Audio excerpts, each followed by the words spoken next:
What's up, it's your girl Keisha Renee, aka Forever Lit. Rocking out my guy, Mr. Everyday on Past Life Radio, 90.9, baby. Tune in.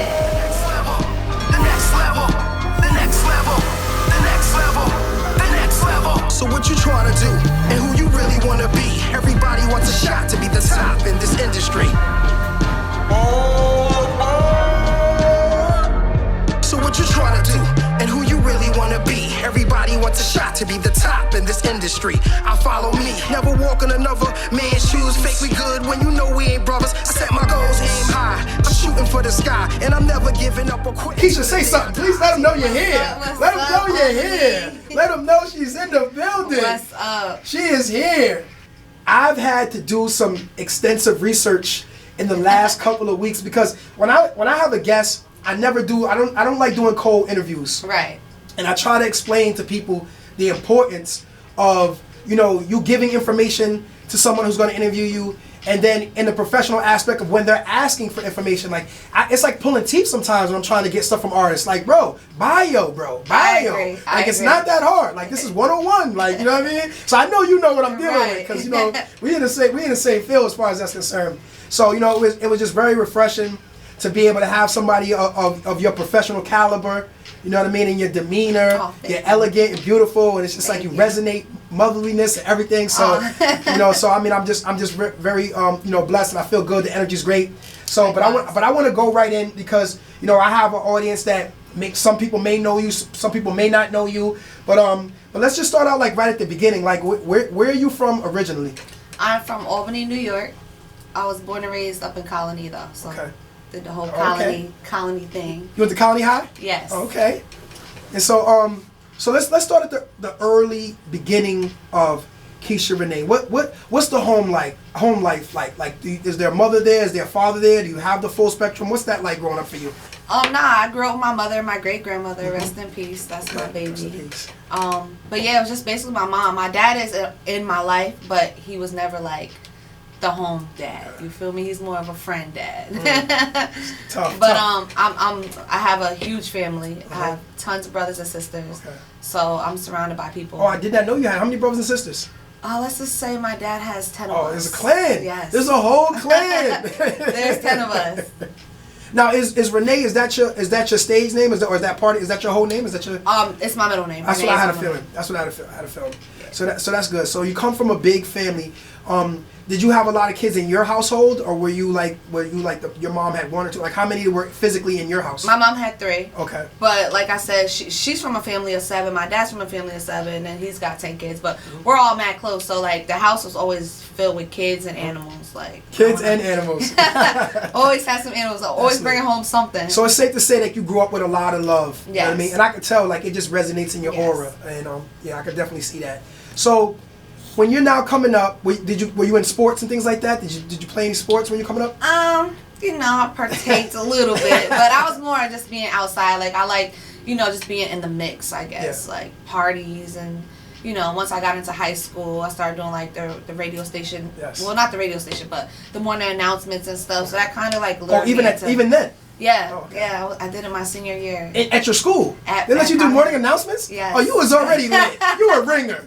You trying to come in here. She's like already like a 5-year morning announcing ring. Right. It was fun. It was definitely an experience. That's what's up. So it's safe to say that you've always been pretty outspoken and not afraid to be able to, grab a mic and start talking and letting people know what it is. No. That's what up. So let's fast forward a little bit. Now, so you're coming out of high school. Mm-hmm. You're trying to figure out a career that you want to be a part of. Was being an on-air personality at that point, because obviously you had a little bit of experience with, but was that your goal? Like, what would you say was your goal? That was always my goal, believe it or not. My teachers kind of like hyped me up, from, high school and stuff.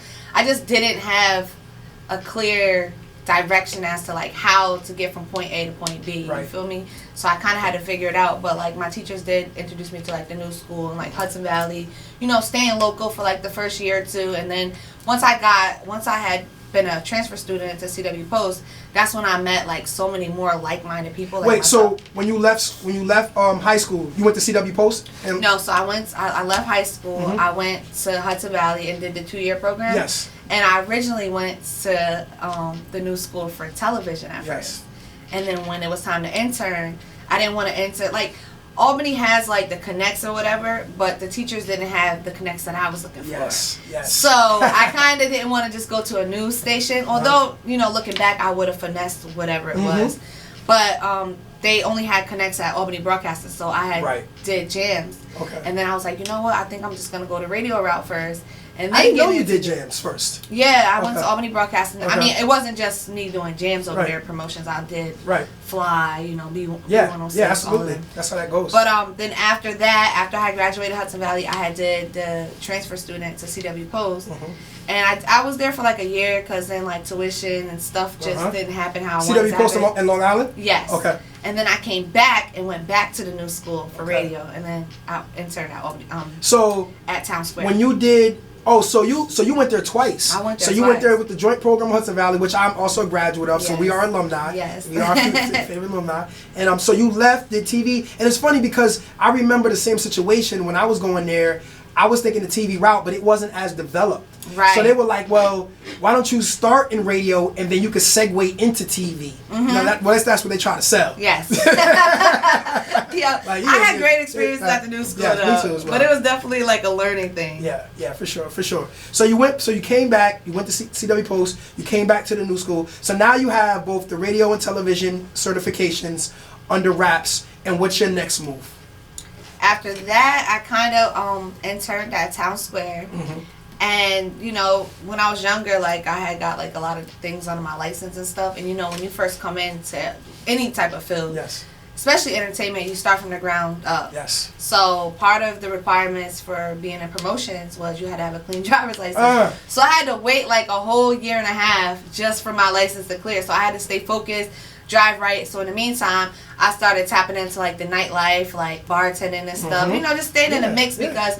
It just seemed like it went hand in hand, and then I doubled back and I got the job. You see, you know, and to go back a little bit, if you're listening, you understand how something as simple as a driver's license can control your whole life and cramp up all your moves is very, very important, you know, to make sure that you have all your credentials in order. Yeah. So, because it could have been like, you know what, you don't have your driver's license and we're not interested in you because of that. That's true. So it was a good thing that you were able to kind of just keep it low, still maintain the connections, and then. I was persistent with that. I called her every day. I was like, listen, these points dropped. I did this. Like, I need this. Like, I need this. So now you have the new school thing. You're now at this point in time, you're now at Town Square Media. Even then, okay. So what would you say, like, being in a situation like, not to get too ahead because I have a whole bunch of questions that I want to talk to you about as it relates to that whole situation. But would you say that the route that you chose, as far as even coming up, doing the promotions first, everything, what was it an easy route for you in the sense that it lined up, or was it still like a struggle to still get to where you're at right now? No, it was definitely still a struggle because, like I said, I don't have anybody to like guide me. Or like my family and friends. Like, this is just me like winging a lot of the stuff and trying to meet like-minded people, but genuine people too, because, you know, I'm a female, so a lot of things could get steered the wrong way, or like, you know, people say they will help you out, or, you know, and then it'd be a whole bunch of other things. So I had to like really like just boss up, and I'm short, but like I feel like I'm 6'1" you carry sometimes. yourself you feel like me? you're 6 feet. But so like I had to just like really, you know, figure that out, and you know, I've been misled sometimes or whatever, and then, you know, you make mistakes or whatever, but at the end of the day, I always stood 10 toes down, and I try to, like, you know, keep 1 foot forward at all costs, even in the midst of things. As you should. And you touched on something in terms of, like, being a female, because it's different, and what I wanted to know, like, in certain aspects, do you feel that you got favor because you were a female, in terms of, like, you know, people might have gravitated because you're pretty, and or do you feel like it was actually harder for you because you were female? In radio, that is. Well, my vibe is like really cool. So like, you know, looks get you in the door, but you know, your knowledge and how you carry yourself, all of that can keep you in the door, because a lot of people, like, I've been around a lot of beautiful women, you feel me? And they don't go very far. Right. They are what they get labeled, you know? And I never wanted to get labeled as just that. Yes. Because I want to do so much more. And a part of the reason why, you know, after I bartended for a little while, I could have still been doing it. You know, I probably could have been an Instagram model for real. But like, I didn't want to just get stuck in that category, and then it hold me back from other things that I was trying to do. So I kind of like fell back from that and just focused strictly on getting into the business. Now, how did your family, like, did they support you in being that you are female and you in this male-driven kind of field and everything? Was it difficult to get their support, or how did they feel like, we want you to do something else with your life? Or, you know, did you, because that's a big thing with artists, like not getting the support. Like when you look at Kanye, for instance, you realize how influential his mother was. Yeah. And like giving him the things that he needed and the tools that he needed. Did you have a situation where you got that support that you needed? My mom's always going to support 100%, even if she doesn't understand. She's still going to like give you her word, like, because she kind of wanted me. She was like, well, how are you going to get a radio job? Like, there's only, you know, jams or whatever. Right. And I'm like, listen, I'm going to figure it out. I'm 18. Like, I'm about to figure it out some way. And, you know, it's my life or whatever. So it wasn't that she gave me a hard time, but she just didn't have that much of an understanding of it because there was nobody around it. But, you know, once I got in the door, it was like, it's up. They hype me up all the time. And, like, my dad's family is very well known because we own a funeral home out here. Okay. The Goddard Brothers Funeral Home. Plug it. Yeah. Talk it. So, yeah, we do that. And then my aunt is real big into, like, Albany politics and stuff like that, too. So, you know, it was, like, going hand in hand, I guess. That's excellent. So, because you're so savvy, I think I'm going to, like, this is going to be one of those shows that any artist that's listening is about to learn so much right now, like, you know what I mean? So I'm going to stay in that vein because this is teachable moments right now. What skills do you feel are needed to be successful as an on-air personality DJ? Well, one, you have to have personality. I would say do your homework and research, like you said. Just having knowledge of, like, what it is that you're doing and where you're trying to go. And, you know, basically just keeping like-minded people around you and not getting too, like, big. Right. Because we all feel ourselves, you feel me? Absolutely. But I feel like if you stay humble and, you know, just stay somewhat grounded, like, you'll go far. Agreed. I like that. So, what techniques, if any, do you use to engage listeners? I just be myself. I don't really have a specific technique. I just really be myself. Yeah, I guess. I don't know. I don't really have any techniques. No, because like, sometimes, like this, because I'm gonna be honest with you, like when I first got on air here, I had just finished with, I had to, because you know I'll be on my hustle and I'll be grinding. Okay. So I was able to get a scholarship, a book scholarship. Nice. It was a $500 book scholarship. So what I did with that scholarship was I was able to convince the new school to write something over the Hudson Valley to say he needs books that I really didn't really need. But, you know, but yes, I finessed it. And they gave me this whole list of all these great books. So I used that $500 and bought all these books. And when I tell you this one book, which I'm not going to give out the name of, because I don't want everybody to know my secrets. Yeah. But I started reading in that book, and every week I implemented certain things and certain tactics that was in that book, and I noticed like my following started to grow, my engagement started to grow. You know what I mean? So you know, so it was like certain things like that. That's why I asked that. You know what I mean? Because with you, like, you know, I could tell you a lot of it is natural. Your charisma. You know what I mean? And that's what I had too. But I didn't want to just rest on that. I really wanted to like take my show to a whole nother level. And then the crazy thing is, like, at the end of that year, this was 2014, Metroland Publication came out with their best of everything, and they voted this show right here the best produced radio show in the 518. Go. You know what I'm saying? You know what I'm saying? Yeah, can we get some applause on that? Can we get some applause on that? You know what I'm saying? All right. So, you know, so that's why I asked that, because for me, I like, you know, I think that was when I stayed the most engaged, you know what I mean? Was because it was almost like I started taking my show like a class. Yeah. I looked at it like, I'm just going to keep researching how to improve, you know, my personality aspects and different things I can do and different techniques I can implement. So I feel like, you know, there's never a ceiling as far as how good you can make yourself. And it's also carried me for a while, like years when I didn't, where I kind of got lazy, because I've been on the radio for 10 years doing this. So, you know, you go through those periods where you're kind of just like, I made the donuts. Right, like, you know right. It gets stagnant. You know what I mean? Like, you need some type of hype. So I've had to kind of almost in a way re-inspire myself. Okay. You know what I mean? Yeah. And then that comes from also like when you're watching different people, you're picking things, you're watching other shows, you're seeing what makes their shows great. So it's like I've even like listened to your show. You know what I mean? Like, and I'm a fan of your work, just so you know. Oh, thank you. You know what I mean? So, you know, but it just almost, like, you've always just come off to me as someone who was just born to do this. Mm-hmm. You know, like, from the first time I heard you, you just sound like a professional. You just sound like you should be, like, even in a bigger market, like you would just fit. Yeah. You know what I mean? Coming. So, right. That's right. Let's talk that into the universe, you know? So another question I have for you is, what do you do to keep up with the latest trends? Well, I have, like I said, I have a big family, so I'm around like all ages. My cousins and stuff, they keep me engaged with what's hot, cause you know it's so many. You know, then you got like the blog sites. Yes. And then like I like to put myself in other places too. So like I try to be at other events and you know networking with different people. Networking. Are you listening? What she's saying right now? Because it's so many people. Like even you know now. You know, popping out on a scene. I'm seeing artists that I didn't even know, and they were like, "I've been doing this for like 5 years." I'm like, "What? Right. Where have you been? Like, where have I been?" Right. You know? It's a combination because you know I had someone tell me something recently, and I was like, you know, I don't know, you know, these dudes are not checking for me the way they should be. I feel like for who I am and what I have resources, they don't even like dudes be meeting me, and I'm like, bro, I've been here for 10 years, like Facts. You know, and it's not like I'm not on social media. And then he said to me like, is it that they're not checking for you? Or is it that they just don't know?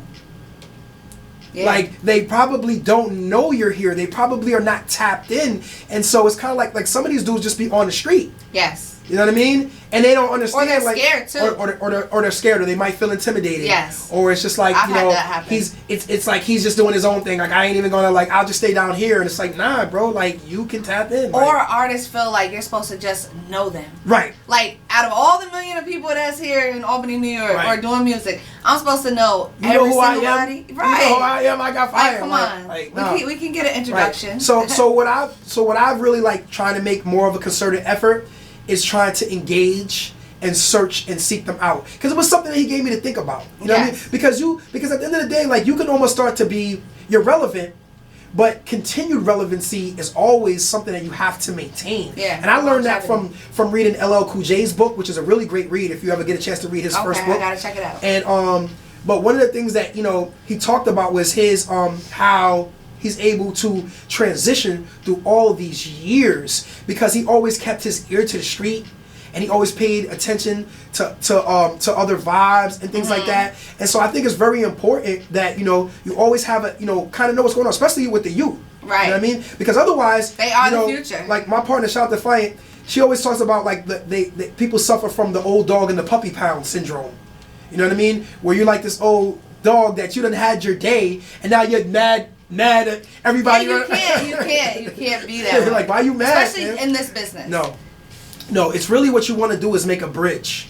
That's between you. So that's kind of what I've been able to do here by having my first hour be golden era and the second hour be the next level, because there's guys that actually will tap in early and hear some old records that they never heard before because it was before their time. Right. And they're like, yo, this old stuff hitting hard. Right. Like, you know what I mean? Like I had people start asking me, like, so that's why I started actually like putting up, you know, the name of the songs, like I do my playlist. You know what I mean, on there. And, you know, I felt that was important so that they could go back. And I've had a lot of people tell me, like, yo, bro, like, you put me on to a lot of great artists that I didn't even know. Like people that didn't even know who KRS-One is. And then they go look and find he's got, like, 26 albums. And, you know what I mean? And you're like, dang, where the hell I been? That's like, you know what I mean?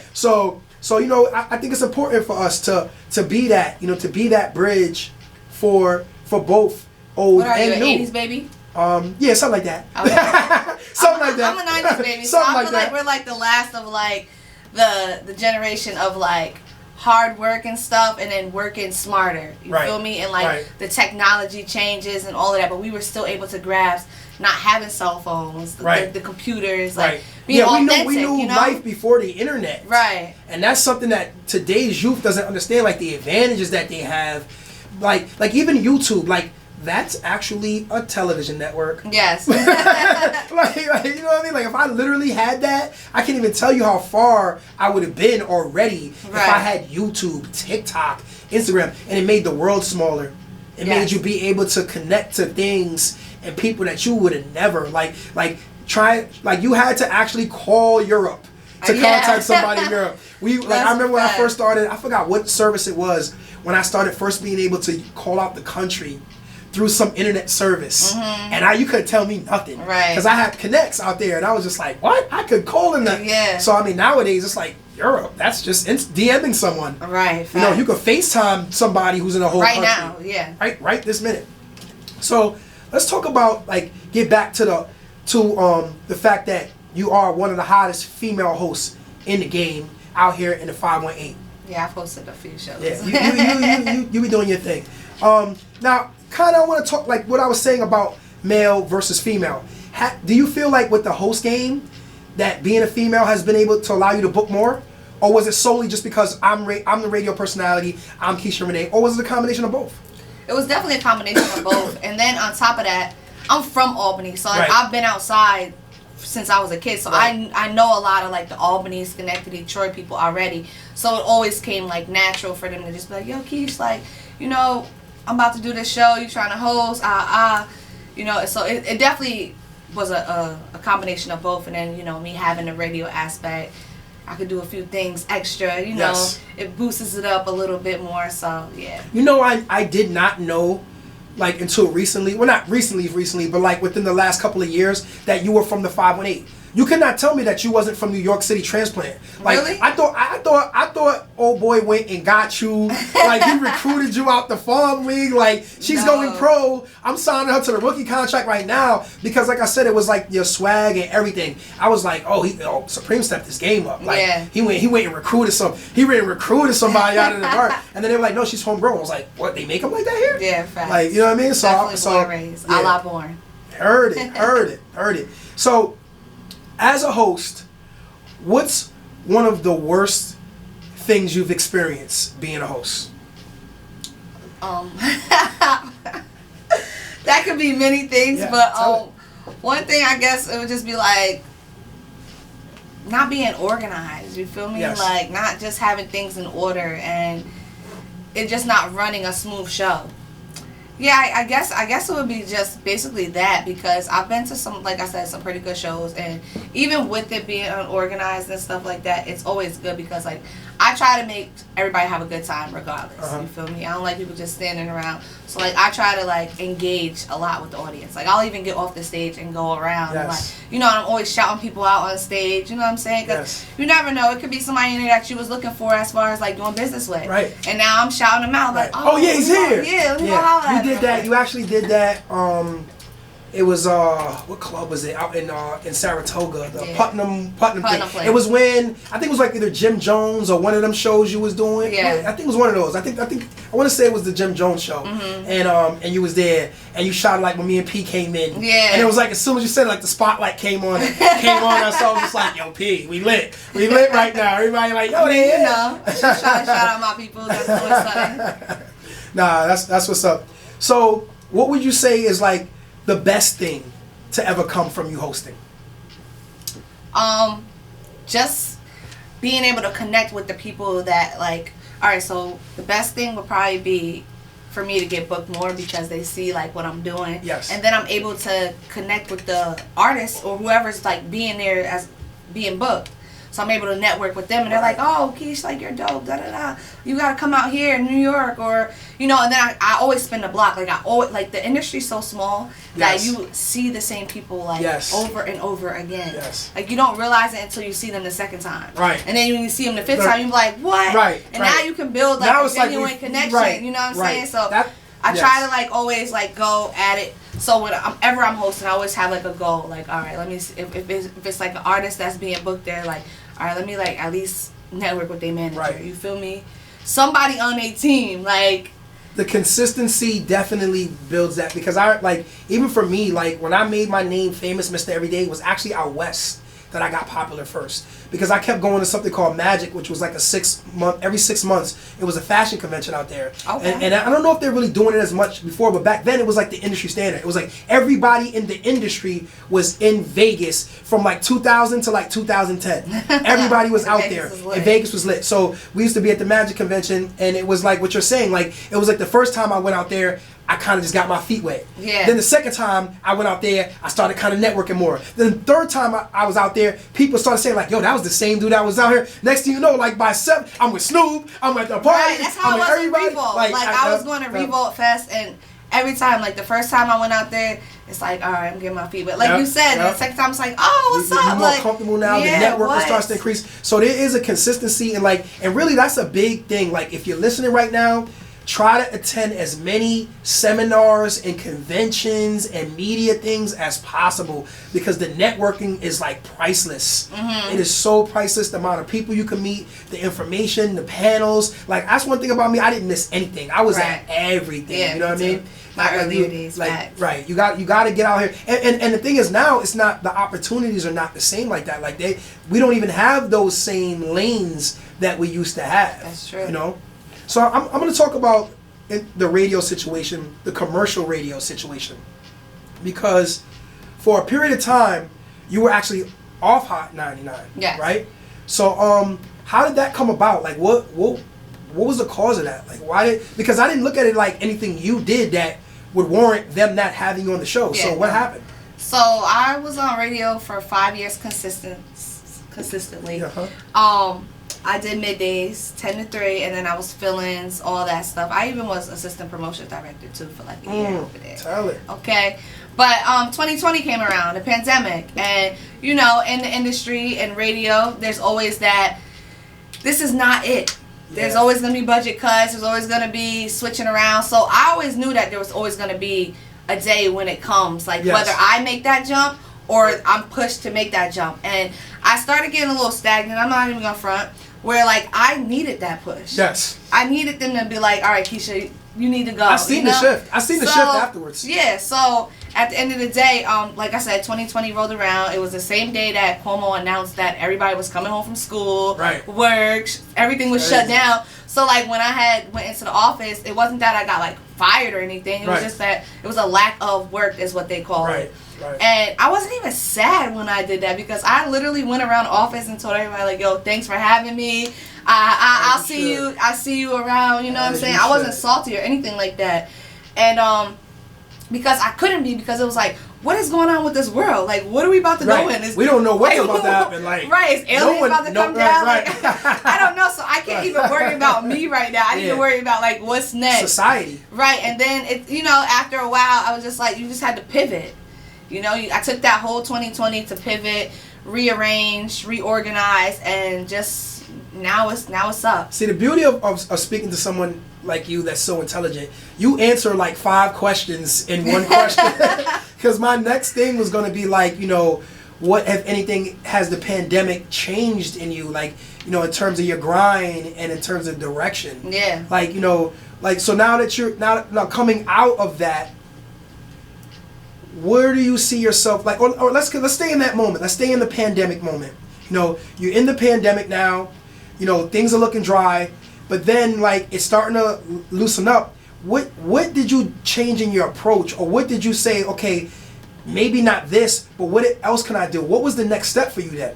Well, for one, I had to like really put myself first, because like the whole time I felt like I was putting a lot of people before me, and like I was like missing out on things, you feel me? Because I was trying to like push somebody else or support somebody else or give this much attention to something, and I was like forgetting about myself. So I was like, you know what? I'm gonna be selfish now.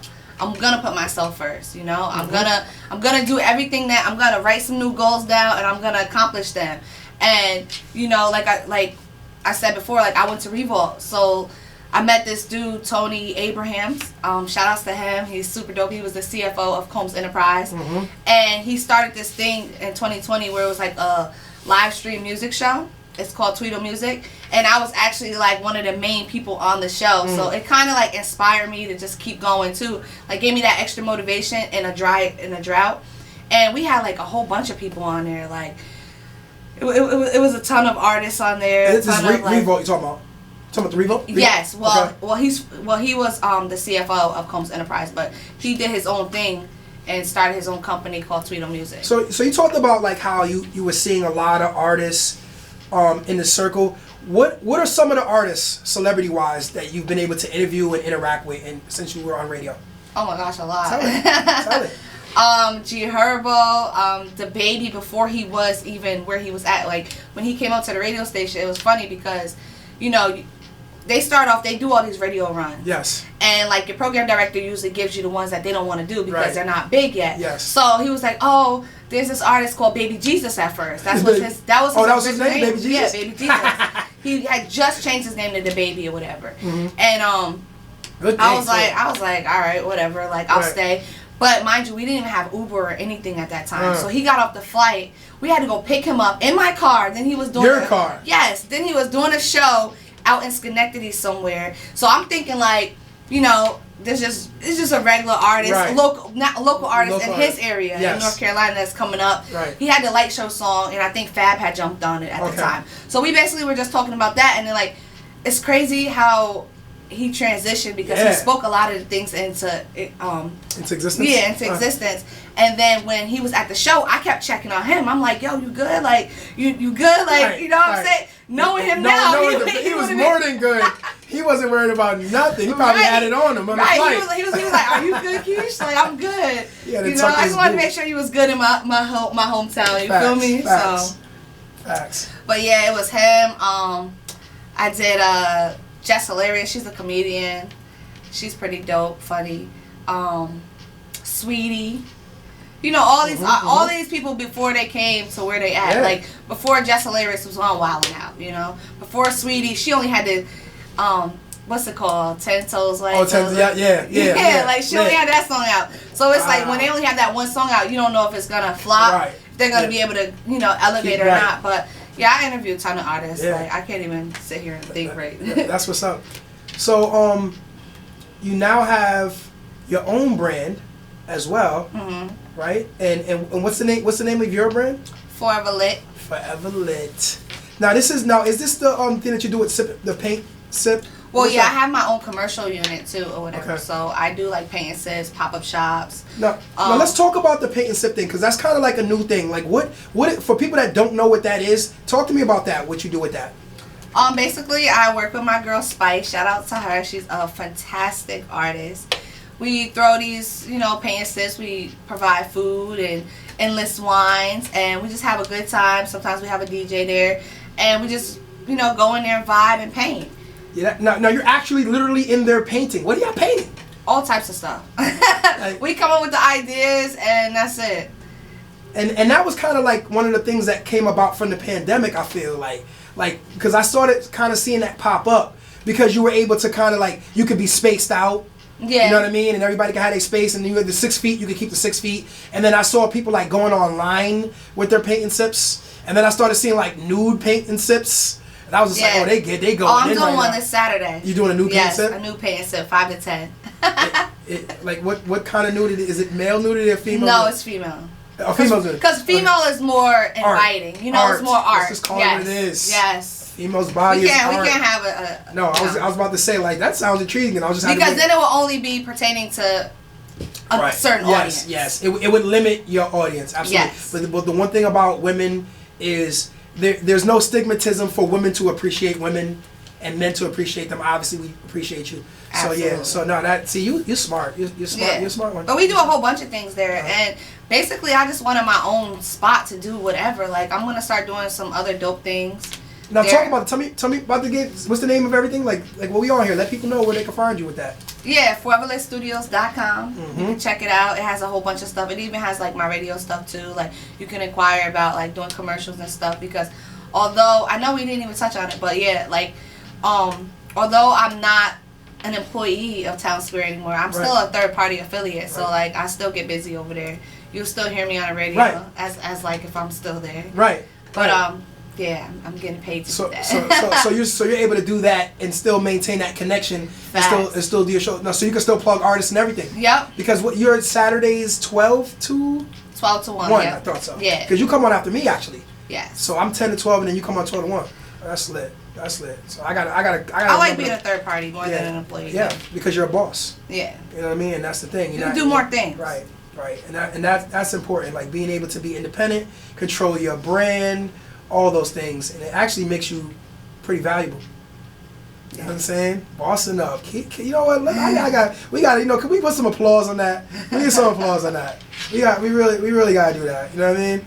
Because Keisha Renee's in the building. If you just tuned in, Keisha Renee, on-air personality, business entrepreneur, host. I mean, she pretty much does it all, man. So, you know, we're fortunate to have her, to be able to just sit up here and talk shop with her and pick her brain. And, you know, this is for you. This is for you, 518. So make sure, you know, you're paying attention. You know, you might even want to record this right now if you can. Or not. You know, you can wait till my podcast drops and then it'll be on there. So now, speaking of podcasts, you actually have your own podcast, right? Yes, well, I haven't done it in a while or whatever because I've been helping out with a studio called Only Way Out Studios, where I'm like the street team coordinator, event coordinator. You know, I do a couple things over there. I do a lot of things over there, and I executive produce a podcast called Face the Music, where it's like a live stream performance with artists. They come there, they're in front of an audience, they do like 3 songs, we ask them questions, and we have like a plethora of, you know, other podcasts there. But I will be back on the scene very soon. I'm just, you know, revamping a few things. Now, do you genuinely enjoy like doing the podcast, and how much more different would you say it is from doing your radio show? I like doing a podcast more so because you just have so much more room to just do different things and to take it to a whole nother level. Whereas radio, sometimes you can't. You're kind of limited a lot of things you could say, you could do. So, but it always helps out because I could push it, because who doesn't want to be on the radio? As much as people be like, oh, I don't care for radio, I don't listen. Like, you want to be on the radio. Yes, you do. You should see my DMs and stuff. Like, you know, people get mad at me, but it'd be like overwhelming sometimes too. No, that's another thing. If you're listening, if we don't get back to you, it's not personal.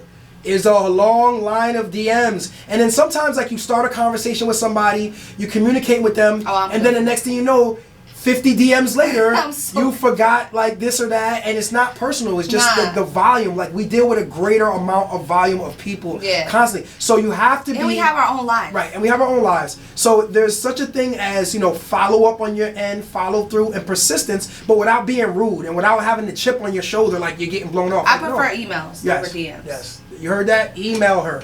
Don't DM her. Right, because a lot of times, like, we're not even on. Like, I sent you a DM, and I was just like, and now you didn't get back to me for like a year. I was like, no, don't do that. Don't do that. I was like, damn. Emails is so much better. Because I check my emails as if it's like a text message or something. I have so much, you know. I'm the same way. It's my like email important to me.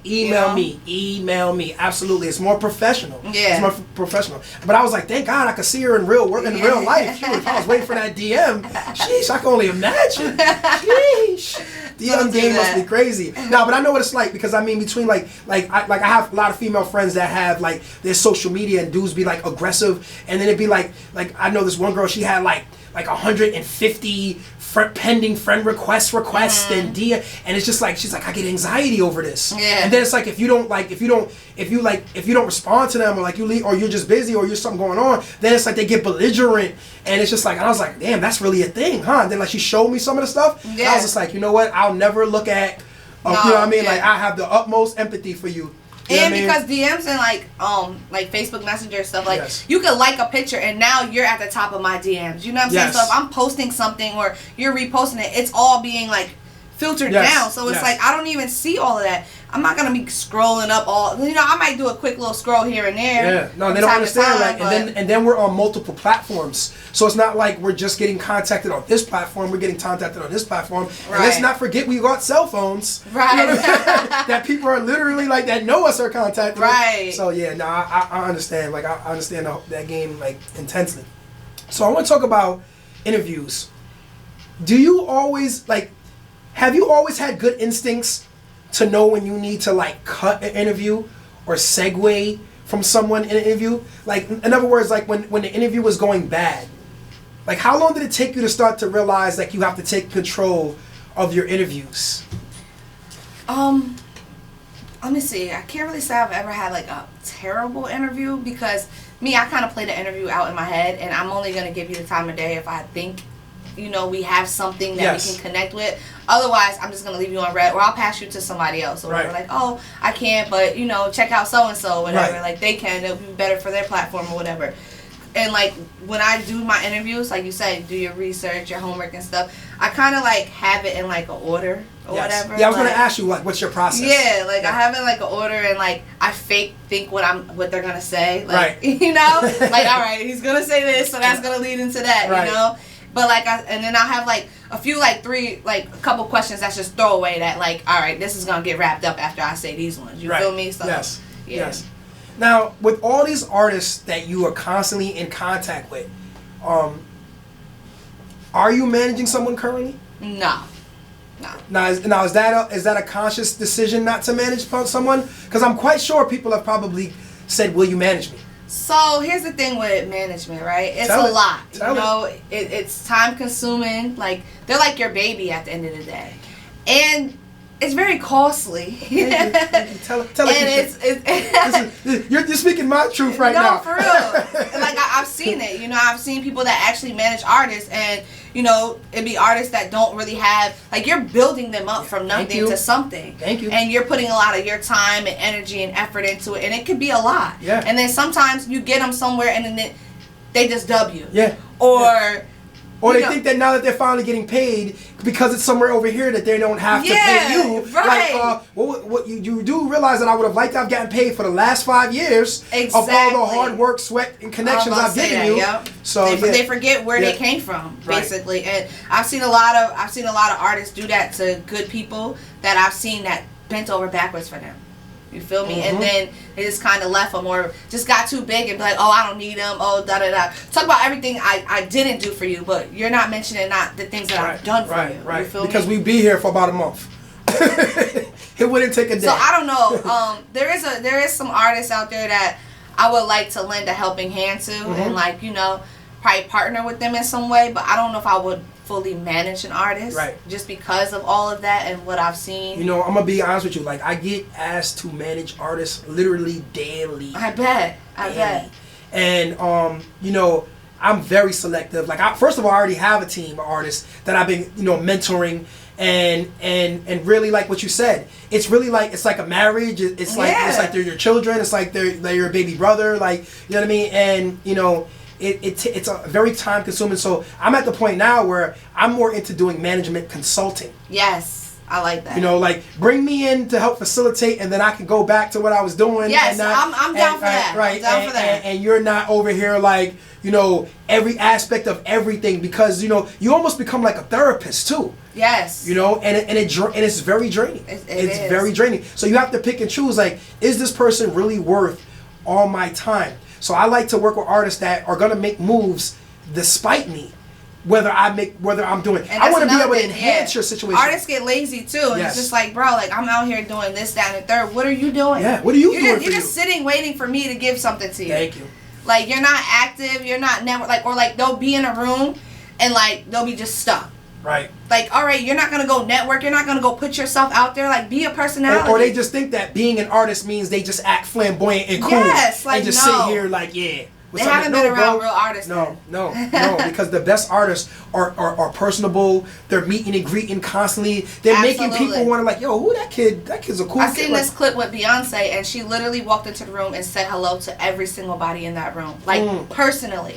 Like, hello, I'm Beyonce. Hello, I'm Beyonce. You know what I'm saying? Like, we know you're Beyonce. Right. You know, but nice to meet you. Yes, absolutely. Because, it makes it more personal. Yeah. And then people develop a real connection to you. Absolutely. And not like, because I've seen the opposite of that, where people are very standoffish, and they over in the corner, and they got the shades on, like in Hollywood, and it's like, and then they walk out, and they're like, bro, do you know who was over there? Do you know who you should have been talking to? Right. Do you know who he runs, what he does? Right. Like, you missed a huge opportunity right now, you know? I'm sitting here thinking about a blown opportunity that I had, because you mentioned Revolt. Yeah. And when Revolt first started, I was in North Hollywood, California, relieving a Lifetime Achievement Award. Like, I got a thank you.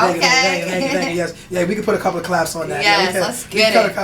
So I was in North Hollywood, and I was sitting on this panel. They had me sitting on 2 panels. It was like a social media panel, and I forgot what the other panel was, but I was with Justin Hunt. I didn't know who he was because he's a California dude, and I'm sitting there with all, and I have the whole panel was captivated by everything I'm saying. So I'm sitting there feeling like full of myself a little bit. I see everybody's feeling me and everything, but I didn't work the panel. Like when it was done, I didn't like get this person's contact, get this person's name. So I want to say like maybe a month later, I realized that Justin Hunt is like runs Complex Magazine. Yeah. And all these other things that he does. Yeah. So now I'm over here backtracking like, damn. And then I'm looking at the video footage of like him enamored with what I'm saying, and I'm like, it was all in my hands. Right, it was right there. It was literally right there. Right there. And I was too busy like embellishing in my own, like exalting in myself, and letting everybody, like, I don't want to say gas me up, but letting everybody celebrate me when I really should have been working the entire room. I should have got every cameraman's email, Instagram, everything. So that was like a learning experience for me when afterwards, when Revolt took off, and now I see all these people that are affiliated over here. Now it's like I gotta go be like, yo, you remember me? I know. I was here, and it's like, and now you've lost that moment. Yeah, you've lost that. You've lost that. You gotta now recaptivate. Yeah, these moments happen once in a lifetime. Sometimes. Right, and a lot of times people don't realize the moment that they're in and what's in front of them until it's gone. Yeah. And then they're trying to recreate a magic that's not there. It's not there. Now you're from scratch. Now it's as if you didn't even go there. Yeah. You know what I mean? So Absolutely. like, so fortunately, like, I still have certain ways I could tap back in because of how worldly I am. But even still, I missed the opportunity because my project, I had just signed with Sony, and I was looking for him to help do a push for me that I know he could have did easily because of the situation he's in, but I couldn't. I was doing the generic means because I didn't have that number that he would have definitely given me. Right. I'm over here trying to do the social media route, and it's like, 1 year later, he's now checking back on the social media, like, you know what I mean? Right. And it's just like, damn, bro, that was it. I feel you. So it was definitely like, something you said about artists, and if you're listening, if you take anything from that, is you gotta network, you gotta be personable. Forget all this Hollywood version of what you think the industry is supposed to be. Make real world connections with people, because with social media, a lot of it is fake connecting. It's fake. And it's fake. A lot of people are creating these little these avatars of themselves, and it's not really who they are. So and forget about the guerrilla marketing. Yes. You feel me? I'm a guerrilla marketing. Word. And I feel like if shout out to Elias, who's out here guerrilla marketing with me right now, and Lexi. We're guerrilla marketing. Right. I feel like if you take that and social media, then it's up. It's uppity up. But people forget that stage of the game. So is there any artist like here locally, that you would, that you feel has that potential, like right now, like that's on your radar? It's a few. Okay. I like my girl Alexis Ray. I think she's dope. There's this new girl, Jody. She's pretty dope. I think I've heard of her. Someone was saying something about that in my name. That name sounds familiar to me. Shahana, she's actually working with DOC. Shout out to DOC. Yeah, I'm just talking to DOC. Guy. She's from the UK. She's from London. Litty. So she's amazing. Gian, your boy Gian. Gian Life. He's fire. He's musically talented. Yeah, Gian is definitely. I like Selly Paper. I think he's dope. Yeah, Selly Paper is Selly Paper. I know actually his father, Master G. Okay. His father's like a pioneer. Okay. Yeah, and I remember Selly, like, unfortunately, like, he was getting into the legal troubles. So every time I went to try to extend, it was like, boom, he was gone. Yeah. You know what I mean? But he's super dope. Yeah, he's super dope. Yep. A lot of his like R&B, like slow vibes is like fire. Yeah. He puts out more of his raps.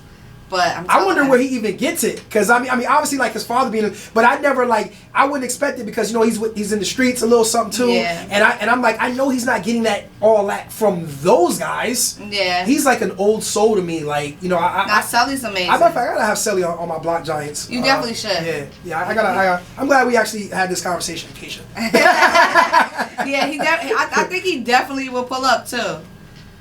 So let's get a little bit more into like your future endeavors. Now, a little birdie told me that you're actually an artist as well, and you do music. You know, I got these little birds that come, they just sit on my shoulder, Right. and they just whisper things in my ear. Yeah. So is this true? Is there some can we expect some music to potentially be coming out from Keisha Renee? So I'm not gonna front, like I'm always around artists and in the studio. So it's like, you know, some days you just be in there, some free time, or you just in there because you're in there, and you just be like, oh, let me see what I can do. Yes. Or somebody be like, shout out my bro John C. Magic too. He's one of the Shout out to Magic. Right. He's one of the first ones to be like, yo, Keish, like jump on this, like say this or whatever. You feel me? And then I started feeling myself. But yeah, I do have like maybe like 3 or 4 unreleased. Maybe I might drop a little EP after I had a baby and stuff. Make sure you shoot that over here. I got you. Like, I want to break. I think you will like one of them for real. Well, I think you will like them all. But one of them I do want to do a video for, so I might have to hit up some videographers and see the vibes. Yes, and I'm gonna pop up for that too. I gotta come support that. That's right. It's gonna be dope. Yeah. I know it is. I know it is. Yeah. That's what I'm saying. I'm trying to insert myself into the equation. Sure. So now, would you say that your music is gonna be a complementary component to you, or do you want to try to push it more out into the forefront? A little bit of both, I guess. You know, I guess whichever way it goes, it definitely compliments me as a person. You feel me? And then, but do I want to see myself be an artist? Like, yeah, that's really the question. I don't know, yeah, right. like, you know, but if it makes sense, you feel me? I could definitely play the part. I don't have stage fright or anything like that. Now, you did mention you are with child. Yes. And do you feel like that's gonna affect you at all? Like, do you have a supportive person there that'll be able to help you in that endeavor? Around the board. All around the board. God is good to me. You feel me? It has not slowed me down at all. And I don't think it ever will either. Yeah, I don't think so. I think it's all about like you as a person. You feel me? Like I'm a very positive thinker, and so I always wake up on the right side of the bed. You know, even if it is a bad day or whatever, I try to see like the good in it still. And also having children, well, that can actually increase your grind. Like I went 10 times. Like when I had my daughter, I was like, I'm coming for the game. Like you know what I mean? Like I started, like I wasn't playing like out here. I wasn't taking no shorts behind nothing. I was like, that's her food. That's her food on that table right there. Like, you know what I mean? So yeah, that's it can actually inspire you. You know what I mean? To really even work harder to build a future for your children. You know what I mean? Mm-hmm. Now if you could collaborate with any artist, who would it be? Like local or no? Period. Any artist. Ooh. Like if you could get like, you know, I'm dropping a single, you know, I have an opportunity to have an artist that's gonna compliment me. What artist would that be? Oh my gosh, that's a hard question because it's like I really don't know. Yeah. Dang. We could come back to that. Yeah, that's on that one. That one's kind of hard. Like, I'm not ready for the artist questions. I'm not an artist. I got a bunch of things going. This is only like we're only going to the halfway point because I got a whole nother segment that we're about to go to. We're about to get real deep. And I'm gonna finish up with this. So, how do you feel about today's rap versus hip hop from the past? Wow, that's a big difference. You know, I feel like there's a lot of. For new rap today, it's a lot of similarity. Like there's no one's being an individual. Right. It's a lot of the same sounding. I call it cloning. Okay, we're cloning right now. I like that word. It's just real like popcornish. Yeah. I don't feel like I'll still be listening to it like 10 years from now. You feel me? If it comes on, I might be like, oh, I heard that song before. You feel me? But it's not gonna give me that same feeling as listening to Serrani or something from like 10 years. Prior, you feel me? Right. Or, you know, like some Nas or something like that. Mary J. Blige or Ashanti. You know what it is? I liken it to like fast food. It's like the difference between having like a really amazing, going to a soul food restaurant, eating candy yams and collard greens and fried chicken and macaroni and cheese versus going to McDonald's. Right. You're going to eat that and poop that right out and next. You know how like songs... You just have moments and memories with. Like you can hear a song like, oh my gosh, I remember I was here. Where you was I was doing there. Like, you know what I'm saying? It's like the soundtrack to your life. Yes. I think about that now. Like, damn, the soundtrack to their life this right now is horrid. Right. Like, Jesus. Poor things. There was a Sweet 16 at my venue, right? And I stopped by and literally played drill music. It was to the point where it's like, I need to hear something else. Like I like it, but I don't love it no more. Like I need to hear something else because it was just like it sounded so repetitive. You feel me?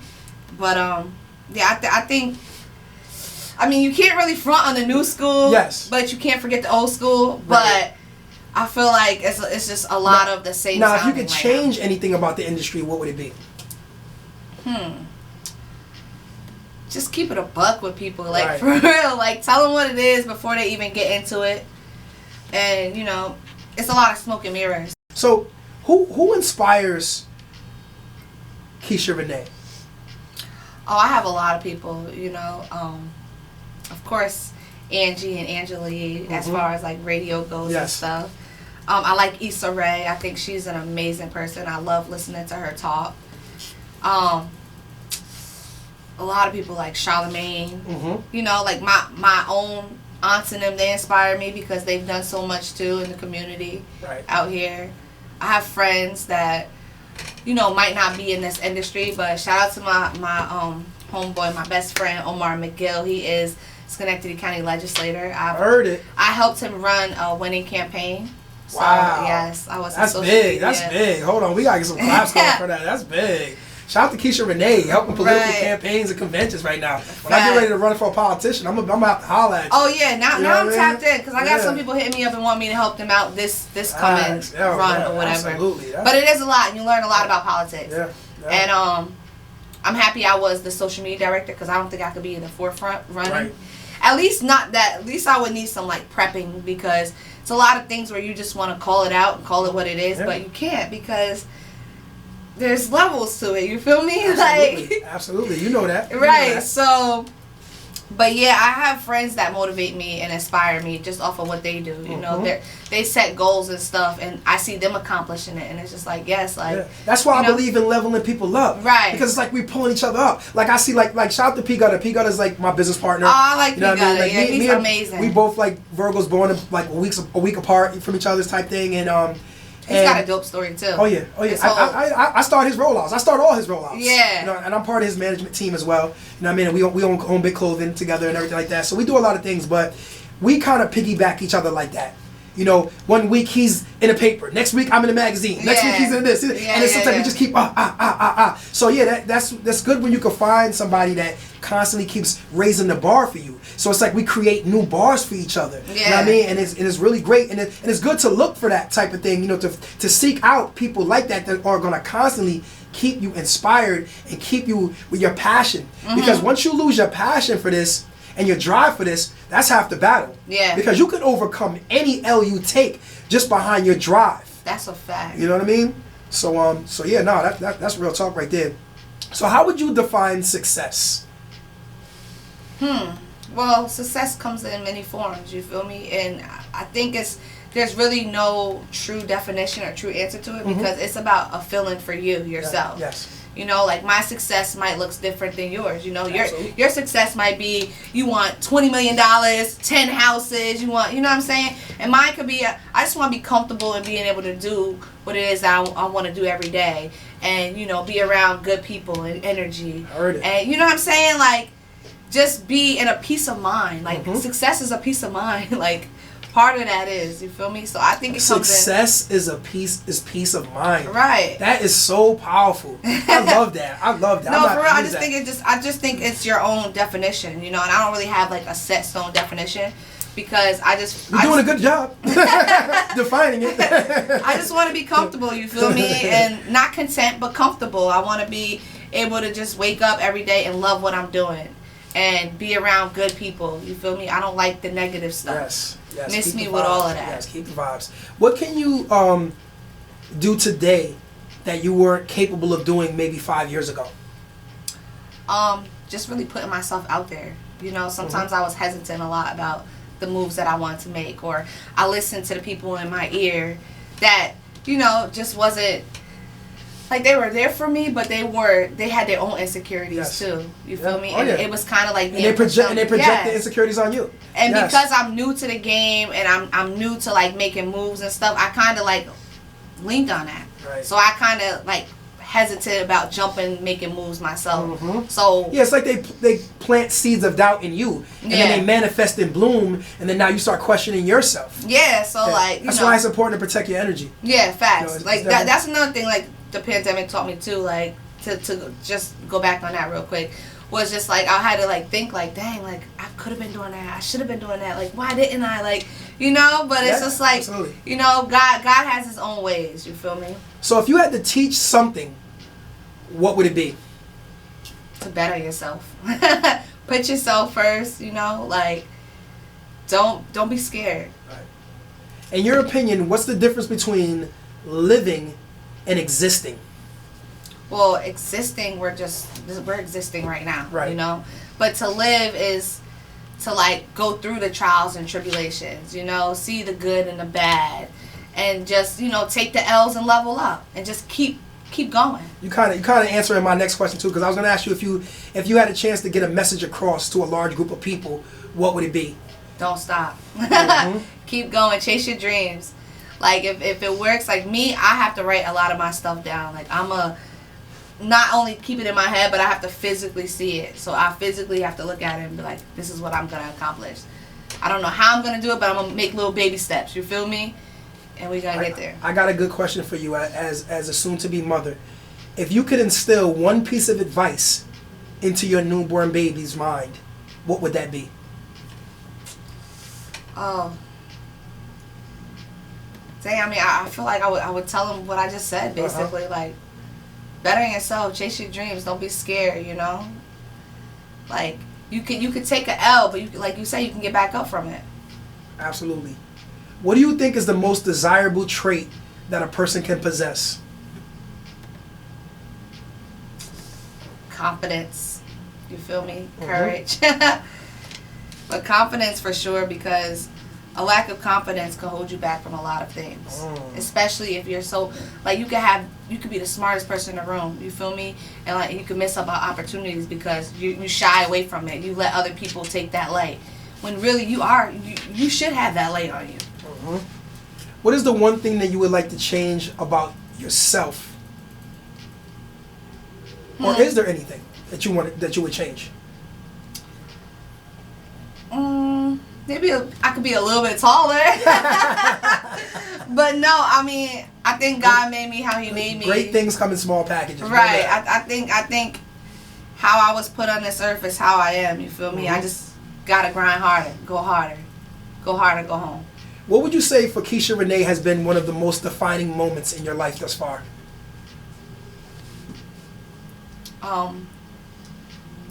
I guess like a great moment in my life was actually like getting a job on the radio, you feel me? Mm-hmm. Like that was a moment where like I didn't have a blueprint. I didn't have somebody that put me on. Like I kind of had to figure that out and, you know, be persistent and consistent with every step and every connection that I made to get to where I was at. So when I got the call that I was, you know, I could be on the street team, and then when I got in a building, just networking with everybody in the building, from sales to production, all of that, to going to each program director, and then me and Supreme, and you know, just building a relationship with him, and then him just throwing me the ball, and that was it. I was gonna say, speaking of Supreme, how did that relationship develop into him trusting you enough to be on radio? Like, were you already confident in getting on the board, because you know there's a certain system that are they still using the Gen X, or did they move on from that? No, they moved off of that. Okay. Yeah. So were you able to jump right in, or did he have to teach you how to do anything, or, you know? Nah, because I just came I was still fresh from the new school and stuff, and then there wasn't no layover. No, it really wasn't no layover. And then I was always trying to like stay late. I met with Show, met with Biz, like those, like Supreme, Show, and Biz. Those my guys for life. Yeah. Shout out to DJ Show and DJ Biz. Those my guys for life, and I learned a lot from them.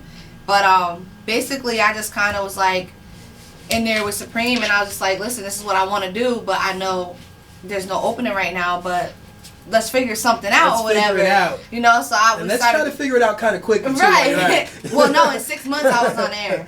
Lit. Like literally went 6 months and I was on air. And that's quick in radio world. Nah, it was. You could be on. I started doing fill-ins, and I was going weekends, and then Keisha, you want to do the 10 to 3 because the girl that's doing it now is going back to Vegas, like. And that was a come up for you. Yeah. Because when you that was when you really started going. Yeah. Because that's not drive time, because drive time is like middays. Middays. Yeah, that's serious. Like you there.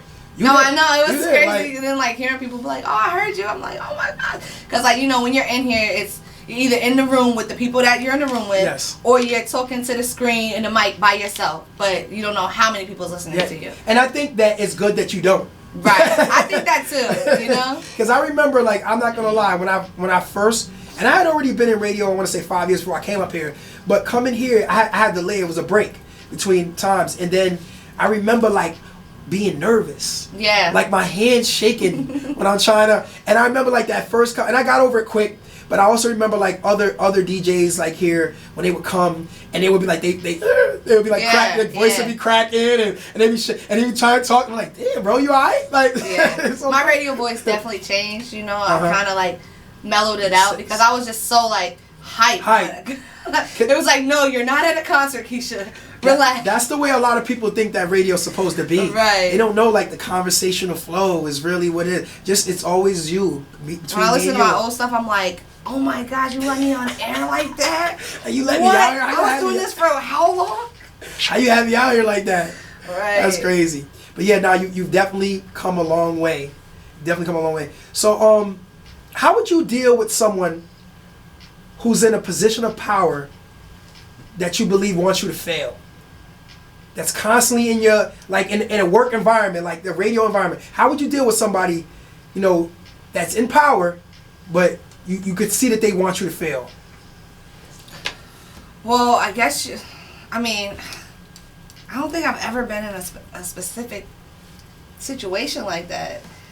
The only thing I could probably, like, because that's your biggest hater. Yeah, I really they close care. and they up close and personal, and it's almost like your success is dimming their light. Yeah, so I've never. Thank God, I've never been in a situation like that. You're blessed. And if it was some shade, blessed, it wasn't like shade where it affected me to the point where I felt that. You feel me? So yeah. How would you deal with somebody like that? Strategically. Yeah. You know, I think, like, you kind of almost after, in a way, to be completely honest with you, you need to bring them closer. Because there's a root to the problem. Mm-hmm. And a lot of times it's jealousy. And a lot of times it's because they feel like you're shining and they can't be a part of it. Yeah. So what you really want to do is try to embrace them and allow them to share in your glory. And make your glory their glory as well.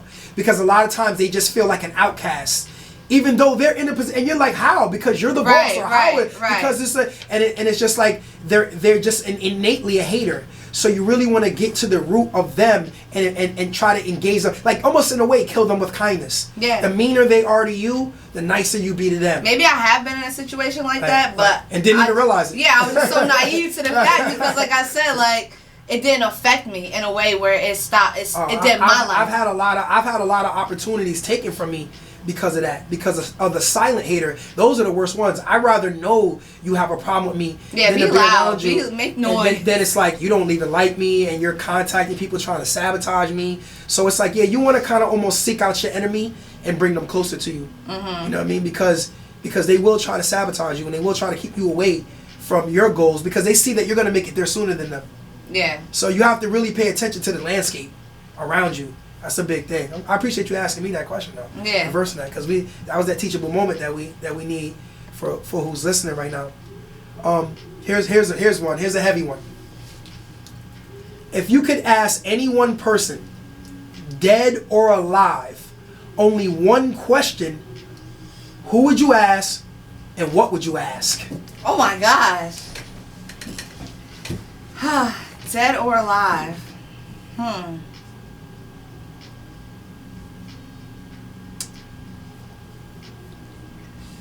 Ooh, that's so hard, man. You got some really good questions, because it's like, who would I ask? Like, and what would I ask them? Like, you could ask anybody. You could go to Michael Jackson's tomb and resurrect him for 20 minutes. You get 20-minute conversation with Michael. No, actually, not even that. You get one question. What would it be? What would you like? What would you want to know? Like, is there anything that you feel you need to know? Now, you didn't know coming in here today it was gonna go down like this, did you? No, I did not. You stunned me on this one. Like, this question is really That's all right. I ain't gonna hold you. We can move on if you know if you need a second to collect you. She needs a second to collect herself. I do. We gonna, it's kind of toasty in here. Yeah. My fault with the heat. I don't know what's going on. We both in here in blazing hot velour. Right. I'm like, I got the FUBU